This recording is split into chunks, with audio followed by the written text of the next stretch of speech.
Channel کو یہاں سے سبسکرائب کریں اور یہ بیل آئیکن پر بھی کلک کر دیں تاکہ ہر آنے والی ویڈیو سب سے پہلے آپ کو مل سکے۔ یہ میرا نیا چینل ہے خوابوں کی تعبیر راشد عطاری، اس کو بھی سبسکرائب کریں۔ انشاءاللہ آپ کو بڑی اچھی باتیں ملیں گی۔ خوابوں کی تعبیریں میں انشاءاللہ پیش کروں گا۔ بسم اللہ الرحمن الرحیم، صلو علی الحبیب صلی اللہ علیہ محمد۔ راشد عطاری خوابوں کی تعبیر لے کر پیش خدمت ہے۔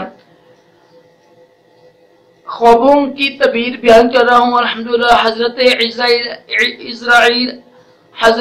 اسرائیل ملک الموت کے بارے میں مختلف صورتیں الحمدللہ میں بیان کر رہا ہوں۔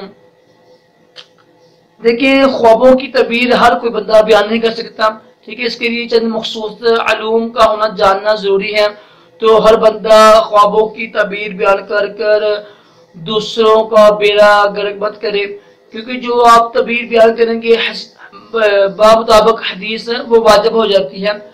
تو کوئی ہر بندہ تعبیر بیان مت کیا کرے، بالخصوص جو جاہل ہیں، عورتیں ہیں۔ تو آج ہم بات کریں گے، اگر کسی شخص نے دیکھا کہ حضرت اسرائیل ملک الموت علیہ السلام بہت غصے میں ہیں، جلال غصہ دیکھا ان کے چہرے پر، تو اس کی دلیل ہوگی کہ وہ جلدی مر جائے گا، اس کو جلدی اس کی موت ہو جائے گی۔ غصے میں دیکھنا نا، یہ اچھی علامت نہیں ہے کہ جس نے غصے میں دیکھا ملک الموت حضرت عیسیٰ علیہ السلام کو تو اس کی جلدی موت ہو جائے گی، وہ جلدی مر جائے گا۔ تو صدقہ خیرات کرنے سے الحمدللہ عمر لمبی ہو جاتی ہے نا۔ اگر جس نے دیکھا ہے اس کو چاہیے کہ وہ صدقہ خیرات کرے اور اللہ سے دعا کرے، اللہ تعالیٰ ہم سب کو بھی اچھے خواب دکھائے اور علم نافع عطا کرے، دونوں جہانوں کی بلائیں عطا کرے۔ اللہ حافظ۔